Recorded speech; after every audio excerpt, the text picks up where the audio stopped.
नमस्कार, मैं हूं अनीता और आप देख रहे हैं मैं भी भारत का न्यूज बुलेटिन आदिवासी डेली। आज के बुलेटिन में आपको दिखाएंगे चुनावी माहौल में त्रिपुरा के जनजातीय इलाकों से ग्राउंड रिपोर्ट और झारखंड में पारसनाथ विवाद पर अपने ही विधायक ने बढ़ाई हेमंत सोरेन सरकार की मुश्किलें। एमबीबी पोल में अंडमान निकोबार द्वीप समूह में विकास परियोजनाओं से आदिम जनजातियों को खतरे पर करेंगे चर्चा। साथ ही अस्मिता और अधिकार में दिखाएंगे संथाल परगना की एक खास लोक कला के बारे में। तो शुरुआत करते हैं हेडलाइंस के साथ। त्रिपुरा के आदिवासी इलाकों में बिजली पानी के साथ बेरोजगारी बड़ा मुद्दा। चुनावी माहौल में बीजेपी आईपीएफटी गठबंधन के खिलाफ इन लोगों में नाराजगी। झारखंड में 21 और 22 फरवरी को पारसनाथ पर बलि और शराब चढ़ाएंगे आदिवासी। जेएमएम विधायक लोबिन हेम्ब्रम ने किया विधानसभा घेराव का ऐलान।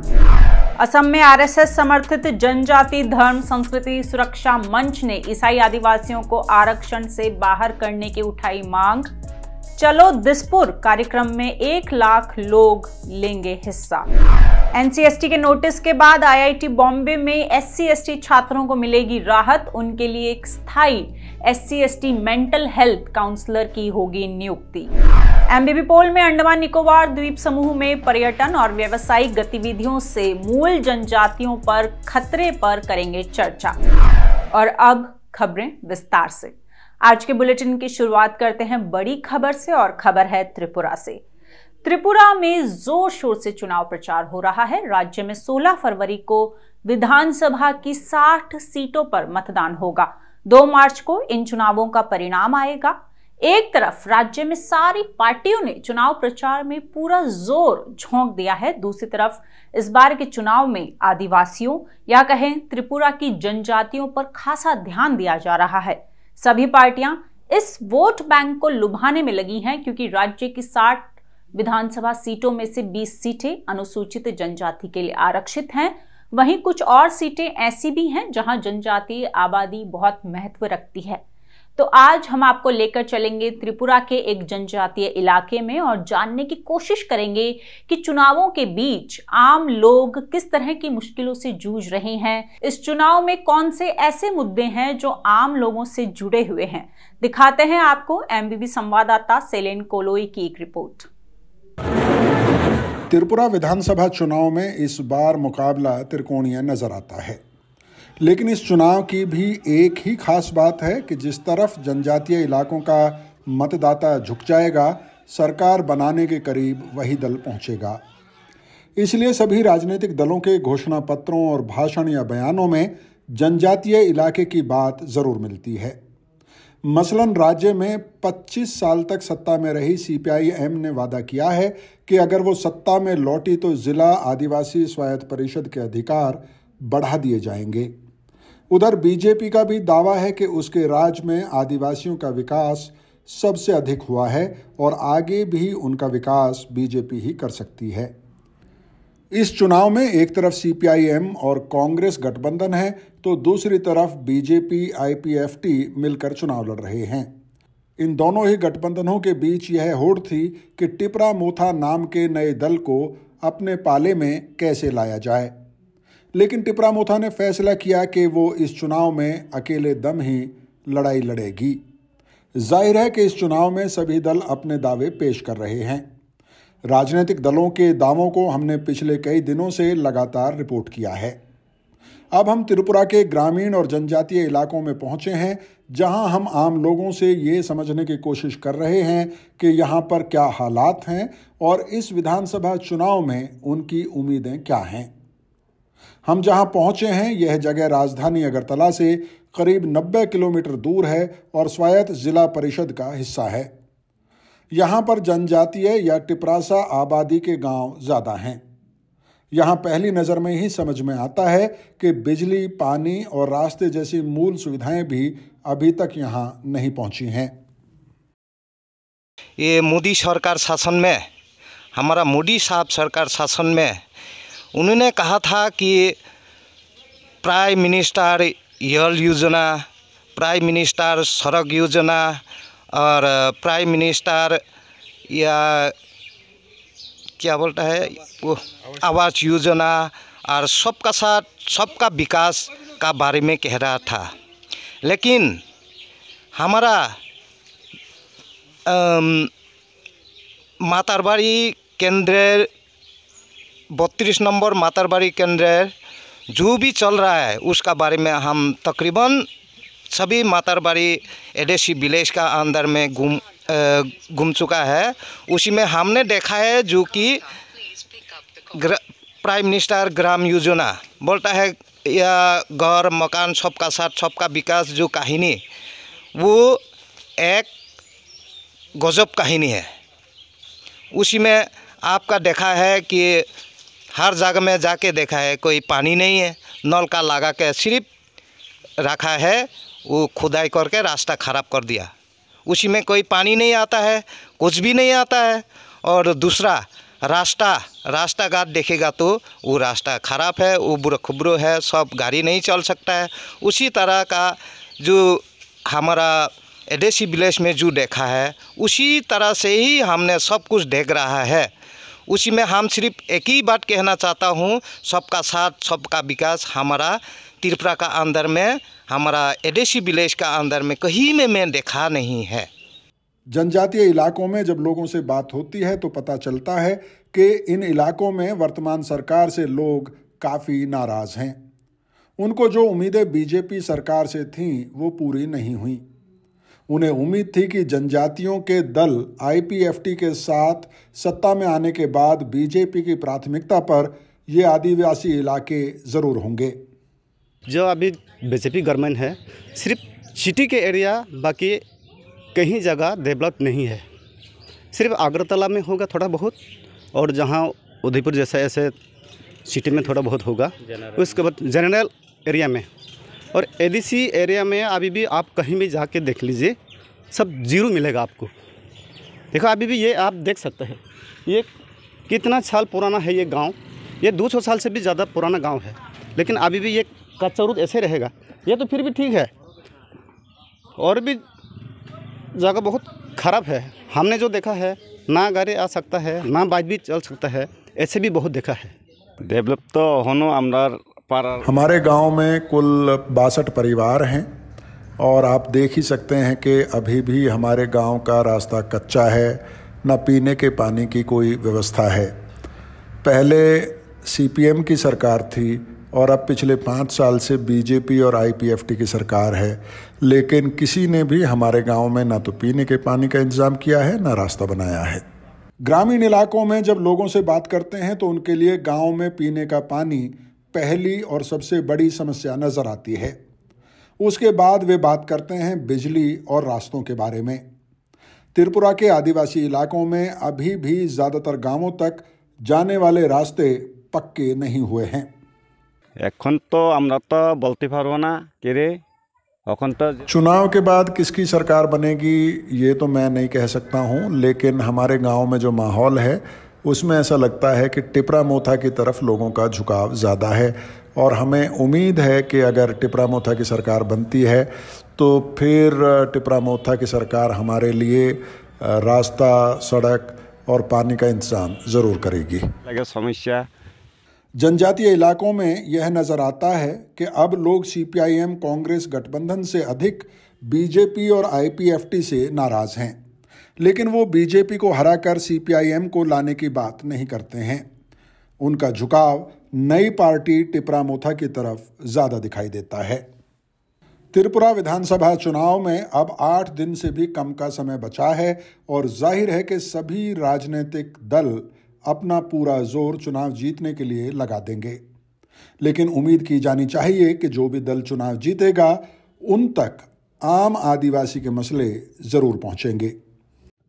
त्रिपुरा की जनजातीय इलाकाओं में ग्रेटर त्रिपुरालैंड मांग एक इमोशनल इश्यूज ज़रूर है, लेकिन उसके सिवा जब हम गांव में जाते हैं, यहाँ के लोगों के साथ बात करते हैं इलेक्शंस की इश्यूज़ को लेके, तो तब बताते हैं कि बिजली, पीने का पानी, मकान और सड़क, ये सब मुद्दे को सुलझाना चाहिए और राजनीतिक दल जो अगले चुनाव में सत्ता में आने के दावेदार कर रहे हैं। इसके सिवा कांग्रेस और सीपीएम की गठबंधन और बीजेपी आईपीएफटी की गठबंधन को लोगों ने नाराज़ है क्योंकि वो सरकार चलाई थी, लेकिन त्रिपुरा मोथा की तरफ थोड़ा झुकाव नज़र आ रही है क्योंकि त्रिपुरा मोथा ग्रेटर त्रिपुरालैंड मांगे के साथ साथ ये सब मुद्दे को भी आगे ले जा रही है। शैलेंकलोई मैं भी भारत गर्जी। और अब त्रिपुरा से चलते हैं झारखंड। झारखंड के पारसनाथ शिखर का विवाद खत्म होता नहीं दिख रहा है। इसे लेकर झारखंड मुक्ति मोर्चा के विधायक लोबिन हेम्ब्रम ने अपनी ही सरकार के खिलाफ बड़े प्रदर्शन की घोषणा कर दी है। जेएमएम विधायक ने कहा कि अगर हेमंत सोरेन सरकार ये लिखित रूप में नहीं देती है कि पारसनाथ पहाड़ी आदिवासियों की है, तो फिर आदिवासी समुदायों का एक संयुक्त मंच उनके खिलाफ आंदोलन शुरू कर देगा। विभिन्न आदिवासी समुदायों के प्रतिनिधियों के साथ एक प्रेस कॉन्फ्रेंस में उन्होंने ये घोषणा की। उन्होंने कहा, पारसनाथ को लेकर 13 और 14 मार्च को झारखंड विधानसभा के बाहर विरोध प्रदर्शन होगा और 15 मार्च को विधानसभा का घेराव किया जाएगा। उन्होंने बताया कि प्रदर्शन से पहले 21 और 22 फरवरी को झारखंड और पड़ोसी राज्यों के आदिवासी पारसनाथ पर जुटेंगे। ये लोग सम्मेद शिखरजी में अपने देवता यानी मरांग बुरु को बलि और हड़िया यानी चावल की बियर चढ़ाएंगे। दरअसल इसी हफ्ते विधानसभा में बजट सत्र को लेकर राज्य मंत्रिमंडल की बैठक होनी है। बैठक से पहले हेम्ब्रम ने अपनी ही सरकार के सामने कड़ा रुख दिखाया है। झारखंड बचाओ समिति सिर्फ पारसनाथ ही नहीं बल्कि पेसा अधिनियम के कार्यान्वयन और सीएनटी और एसपीटी अधिनियमों को लागू करने का मुद्दा भी उठा रही है। इसके लिए समिति के संयोजक लोबिन हेम्ब्रम ने सभी आदिवासी सांसदों को एक पत्र भी लिखा है। और अब चलते हैं असम। असम से बड़ी खबर आई है। उत्तर पूर्व के 3 राज्यों त्रिपुरा, मेघालय और नागालैंड में इसी महीने विधानसभा के चुनाव होंगे। इनमें से मेघालय और नागालैंड ईसाई आदिवासी बहुल राज्य है। इन राज्यों में चुनाव से पहले असम में आरएसएस समर्थित जनजाति धर्म संस्कृति सुरक्षा मंच यानी JDSSM नाम का एक संगठन सक्रिय हो गया है। इस संगठन ने अनुसूचित जनजाति से धर्म परिवर्तन करने वाले आदिवासियों को हटाने की मांग को लेकर अपना आंदोलन तेज करने का फैसला किया है। संगठन की मांग है कि ईसाई धर्म में परिवर्तन कर चुके आदिवासियों को नौकरियों में आरक्षण ना दिया जाए। आरएसएस समर्थित इस संगठन ने चलो दिसपुर कार्यक्रम की घोषणा की है। इसके तहत संगठन के 1 लाख सदस्य 12 फरवरी को जनता भवन में प्रदर्शन करेंगे। इस दौरान ये लोग केंद्र और राज्य की बीजेपी सरकार से भारत के संविधान के अनुच्छेद 342A में संशोधन करने की मांग करेंगे। संगठन अपनी मांग के समर्थन में राष्ट्रपति द्रौपदी मुर्मू और प्रधानमंत्री नरेंद्र मोदी को अलग अलग ज्ञापन भी सौंपेगा। JDSSM के सह संयोजक विनोद कुबांग ने कहा, ईसाई और इस्लाम जैसे विदेशी धर्मों को अपनाने वाले लोगों को दोहरा लाभ मिल रहा है। वो अपने बच्चों को अल्पसंख्यक के रूप में लाभ लेते हुए ईसाई स्कूलों में डालते हैं, लेकिन अनुसूचित जनजातियों के लिए छात्रवृत्ति, नौकरी, पदोन्नति लेते हैं। इतना ही नहीं, ये लोग मंत्री, सांसद, विधायक और स्वायत्त निकायों के सदस्य बनने के लिए चुनाव लड़कर लोकतांत्रिक अभ्यास में भी भाग लेते हैं।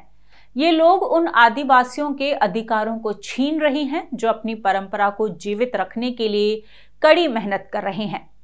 खबरों के मुताबिक मार्च में ये संगठन अपनी मांग के समर्थन में नई दिल्ली में संसद के समक्ष भी प्रदर्शन करने की योजना बना रहा है। आपको बता दें, इस साल 9 राज्यों में विधानसभा के चुनाव होने हैं। इनमें से कई आदिवासी बहुल राज्य हैं। ऐसे में इन राज्यों में धर्मांतरण का मुद्दा लगातार सुर्खियों में बना हुआ है। और बढ़ते हैं अगली खबर की ओर और बात करते हैं मेंटल हेल्थ के बारे में। आज मेंटल हेल्थ प्रॉब्लम्स का सामना लगभग हर इंसान कर रहा है, लेकिन जनजातीय आबादी में इससे जुड़ी समस्याएं लगातार बढ़ रही हैं। आदिवासी आबादी का मानसिक स्वास्थ्य एक ऐसी चीज है जिसे अब तक नजरअंदाज किया गया है। इसी से जुड़ी एक खबर है IIT बॉम्बे की। कैंपस में SC/ST छात्रों के लिए मानसिक स्वास्थ्य सहायता के लिए अब IIT बॉम्बे में SC/ST परामर्शदाता की नियुक्ति की जाएगी। IIT बॉम्बे ने ये जानकारी राष्ट्रीय अनुसूचित जनजाति आयोग को दी। ये एक स्थायी नियुक्ति होगी।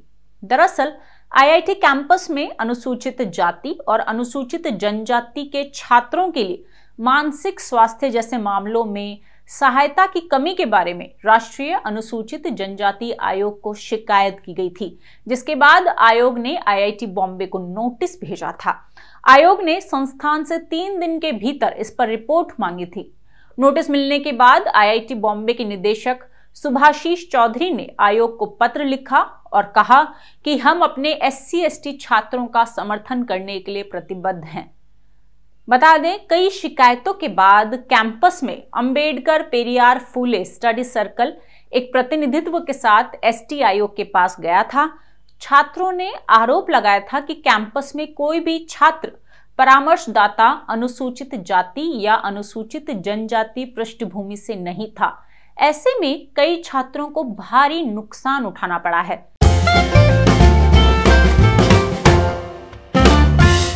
अपने दूसरे सेगमेंट MBB पोल में आज हमने मैं भी भारत के YouTube चैनल पर आपसे एक सवाल किया था। वो सवाल था, अंडमान निकोबार द्वीप समूह में पर्यटन और व्यावसायिक गतिविधियों की कीमत वहां की मूल जनजातियों को चुकानी पड़ सकती है। विशेषज्ञ मानते हैं कि इन गतिविधियों से शोम्पेन जनजाति का अस्तित्व खतरे में पड़ सकता है। आप क्या मानते हैं? इस सवाल के जवाब में सबसे ज्यादा यानी 86% लोगों ने माना कि विकास की कीमत आदिवासियों को चुकानी पड़ेगी, जबकि 13% लोगों के मुताबिक ये बेकार की चिंता है और वहीं 1% ने पता नहीं का ऑप्शन चुना। लेकिन हमने ये सवाल क्यों पूछा था? भारत सरकार ग्रेट निकोबार द्वीप पर विकास की कई बड़ी परियोजनाओं पर तेजी से काम कर रही है। इस द्वीप पर एक अंतर्राष्ट्रीय कंटेनर ट्रांसशिपमेंट टर्मिनल, एक सैन्य और नागरिक उपयोग वाला हवाई अड्डा, एक गैस, डीजल और सौर आधारित बिजली संयंत्र और एक टाउनशिप की योजना बनाई गई है। इस मेगा प्रोजेक्ट के लिए लगभग 75,000 करोड़ रुपए की लागत आने वाली है। इन परियोजनाओं ने पर्यावरणविदों, वैज्ञानिकों, वन्यजीव विशेषज्ञों और नागरिक समाज संगठनों को चिंता में डाल दिया है। इनका मानना है कि इन परियोजनाओं से करीब 8,52,000 पेड़ों को काटा जाएगा। इससे न सिर्फ वन्यजीवों बल्कि आदिम जनजातियों पर भी असर पड़ेगा। हाल ही में 100 पूर्व सिविल सेवकों और नागरिकों ने भारत के राष्ट्रपति को पत्र लिखकर इस परियोजना पर अपना विरोध जताया था। इस पत्र में कहा गया था कि इस परियोजना से आदिम जनजाति शोम्पेन के अस्तित्व पर खतरा मंडरा जाएगा। आपको बता दें, शोम्पेन की आबादी अभी सिर्फ 400 ही है। हालांकि केंद्र सरकार का दावा है कि वन अधिकार अधिनियम 2006 के अनुसार आदिवासी के आवास अधिकारों का ध्यान रखा जाएगा। साथ ही विशेष रूप से कमजोर जनजातीय समूह अपने आवास के नुकसान के लिए मुआवजे के पात्र होंगे। शोम्पेन के कल्याण और विकास के लिए भी एक पैकेज होगा और इसके साथ ही उनकी पहचान, संस्कृति और विरासत की रक्षा की जाएगी।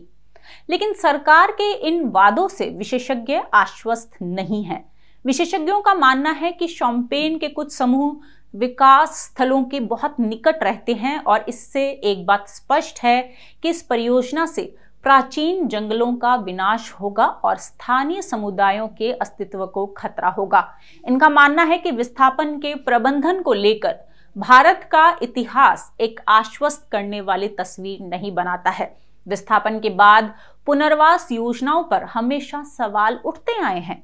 विकास परियोजनाओं में विस्थापित अधिकांश आबादी अक्सर समाज और राष्ट्रीय कल्पना के हाशिए पर रहने वाले आदिवासी रहे हैं, जो वास्तव में कभी भी विकास के प्रत्यक्ष लाभार्थी नहीं रहे हैं। आज भी इनके पुनर्वास की व्यवस्था सुचारू रूप से नहीं की जा सकी है। और इस खबर पर ज्यादा चर्चा करने के लिए हमारे साथ न्यूज रूम से जुड़ रहे हैं मैं भी भारत के संपादक श्याम सुंदर।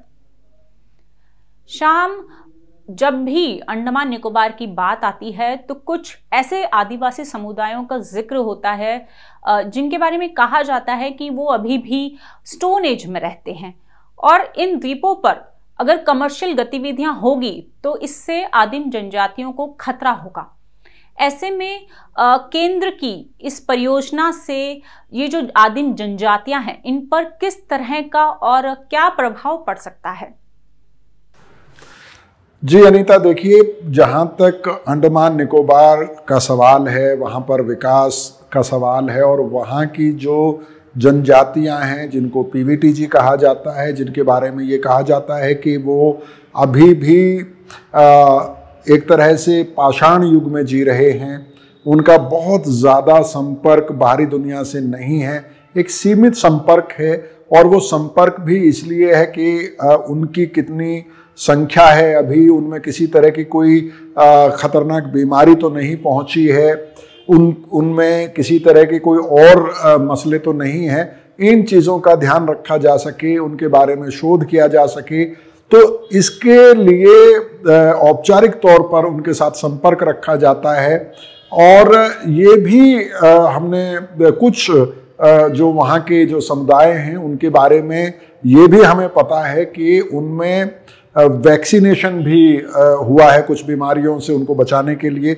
मसलन अगर आप ओंग की बात करें या जारवाओं की बात करें तो उसमें ओंग जो जनजाति है जो लिटिल अंडमान द्वीप के ऊपर रहती है, उनके साथ भी अब पूरी तरह से प्रशासन का संपर्क है।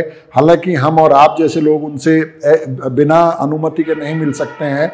अगर किसी को मिलने की अनुमति दी जाती है तो उसी सूरत में दी जाती है जब आपका पर्पस उनके बारे में कोई शोध करना है या कोई खास जानकारी इकट्ठा करना है जो उनके काम आ सकती है या जो मानव इतिहास के लिए बहुत ज़रूरी है, उसलिए ही अनुमति दी जाती है।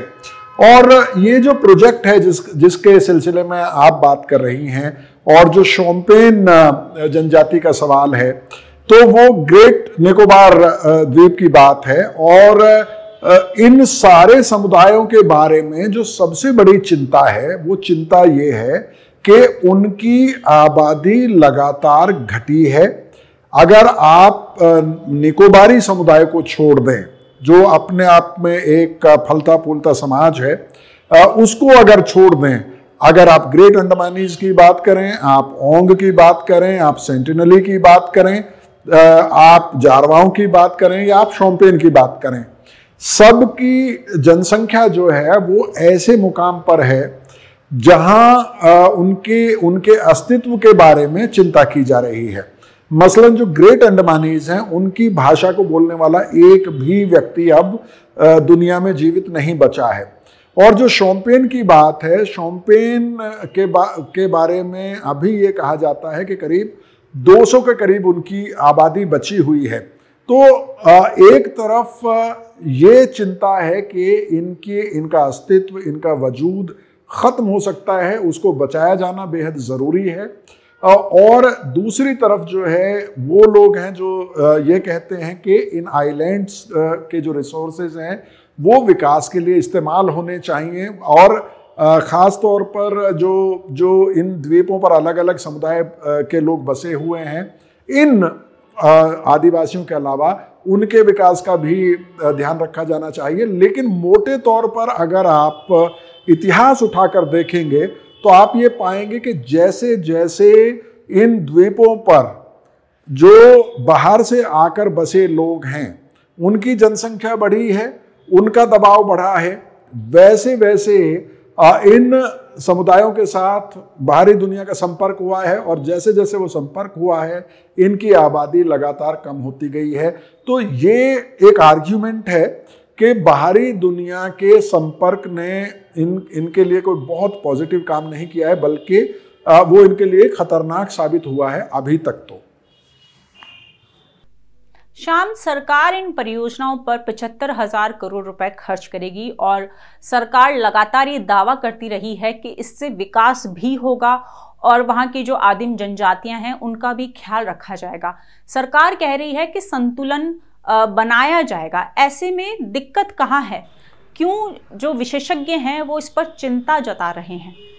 जी बिल्कुल, ये जो विकास का जो मसला है और सरकार के जो दावे हैं वो दावे उसमें काफ़ी विस्तार में बताने की कोशिश की गई है कि वहाँ जो पर्यावरण से जुड़ी हुई चिंताएं हैं या फिर वहाँ के जो द्वीपों पर जो पीवीटीजीज रहते हैं, चाहे वो जारवा हों, चाहे वो शोम्पेन हो या दूसरे समुदाय हों, उनके संरक्षण का पूरा ख्याल रखा जाएगा और एक संतुलन बैठाने की कोशिश की जाएगी। लेकिन जैसा मैंने पहले सवाल के जवाब में कहा कि जब आप पलट कर देखते हैं और जब आप इतिहास को खंगालते हैं या तथ्यों का अवलोकन करते हैं तो आप ये पाते हैं कि विकास के नाम पर एक जिद नजर आती है। मसलन आपको एक छोटा सा उदाहरण अंडमान का मैं देना चाहूँगा कि वहाँ पर जो अंडमान ट्रंक रोड जिसको कहा जाता है, ATR जिसको कहा जाता है, जिसको लाइफ लाइन उस द्वीप की बताया जाता है, वो उस सड़क के बारे में तर्क ये दिया गया था कि जो जारवा रिजर्व फॉरेस्ट के दूसरी तरफ यानी कि पोर्ट ब्लेयर से जब आप जाते हैं, डिगलीपुर एक जगह है, अगर वहां आपको जाना है तो आपको जारवा रिजर्व फॉरेस्ट से होकर जाना होता है और ये सड़क वहीं से होकर गई है। अदालतों के फैसलों में ये कहा गया कि वो सड़क नहीं बननी चाहिए, उसके बावजूद वो सड़क बनी और वो आज राष्ट्रीय राजमार्ग है। तर्क ये दिया गया कि जो सेटलर वहाँ पर हैं, जो बाहर से जाकर वहाँ बसाए गए तमिल बंगाली पॉपुलेशन जो वहाँ पर बसी हुई है, उनको पोर्ट ब्लेयर आना जाना अगर है तो वो कैसे आएंगे जाएंगे, वो क्यों समुद्र के रास्ते से ही जाएं। लेकिन जो सर्वे हैं, जो स्टडीज़ हैं, वो ये बताती हैं कि इस सड़क का इस्तेमाल सैलानियों यानी टूरिस्ट्स के लिए ज़्यादा किया गया है।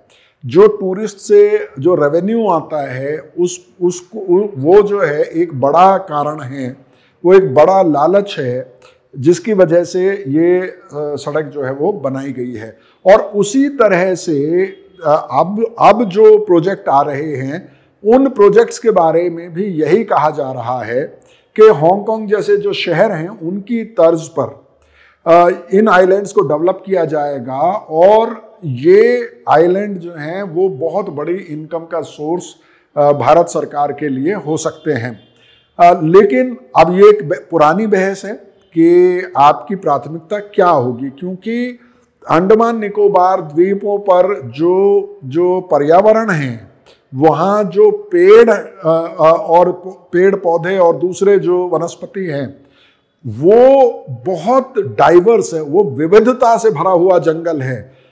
सैकड़ों तरह के मेडिसिनल प्लांट वहाँ पर मिलते हैं और न सिर्फ ये वनस्पति वहाँ पर है, बल्कि जब वनस्पति होती है तो कई तरह का वन्य जीवन वहाँ पर होता है, कई तरह के रेयर पक्षियों की प्रजाति वहाँ पर पाई जाती है। हालांकि उसकी भी शिकायत आती रहती है कि उनका अवैध शिकार होता है, लेकिन उसके बावजूद कछुओं की प्रजातियाँ हैं वहाँ पर, और जो कछुए हैं उनके जो अंडे हैं या जो जंगल में लार्वा मिलता है और कई तरह के जो जानवर मिलते हैं, वो इन आदिवासी समुदायों का भोजन होता है। मसलन आज भी अगर आप देखेंगे तो जारवा जो हैं वो आज भी हंटर गैदरर हैं, वो आज भी जंगली सुअर का शिकार करते हैं, वो आज भी मछली का शिकार करते हैं, वो आज भी शहद इकट्ठा करते हैं।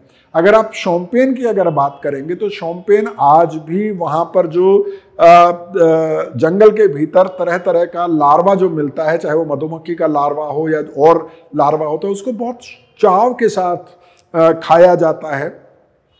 तो जब आप उस जंगल की डाइवर्सिटी को नष्ट करेंगे मुनाफे के लिए, तो जाहिर है उस पर सवाल उठेंगे, बहस होगी। अब ये देखना है कि जिस संतुलन की बात सरकार या प्रशासन कर रहा है उससे कितना कन्विंस किया जा सकता है या उन चिंताओं को कितना दूर किया जा सकता है जो चिंताएं प्रकट की जा रही हैं।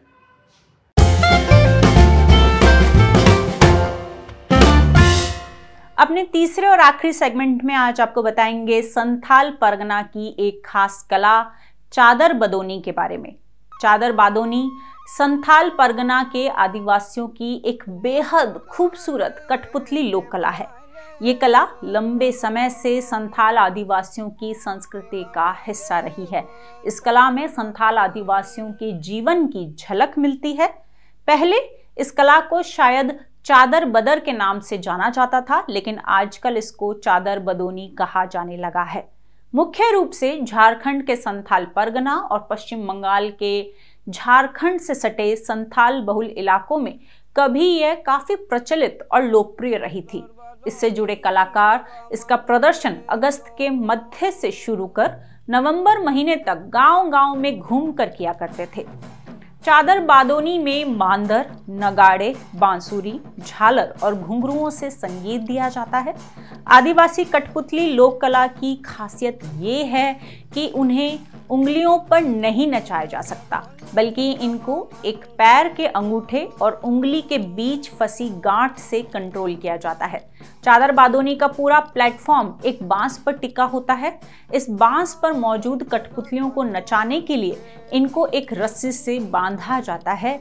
ये रस्सी खोखले बांस से होकर नीचे जाती है। वैसे तो झारखंड और पश्चिम बंगाल के संथाल इलाकों में इस कला को जानने वाले अनेकों परिवार थे, लेकिन अब ये कला धीरे धीरे लुप्त होने की कगार पर बढ़ रही है। हालांकि कुछ परिवार अभी भी इसे बचाने की कोशिश में जुटे हैं, लेकिन इस कला को एक बड़ा बाजार या फिर संरक्षण ही बचा सकता है। और ये था आज का हमारा आदिवासी डेली बुलेटिन। अगर आप हमसे जुड़ना चाहते हैं तो नीचे दिए गए व्हाट्सएप नंबर पर हमें मिस कॉल दें। अगर आप कोई कमेंट में सुझाव हमें देना चाहते हैं तो कमेंट बॉक्स में लिखकर बताएं। इस वीडियो को लाइक ज़रूर करें, शेयर ज़रूर करें और मैं भी भारत के यूट्यूब चैनल को सब्सक्राइब करना ना भूलें। धन्यवाद।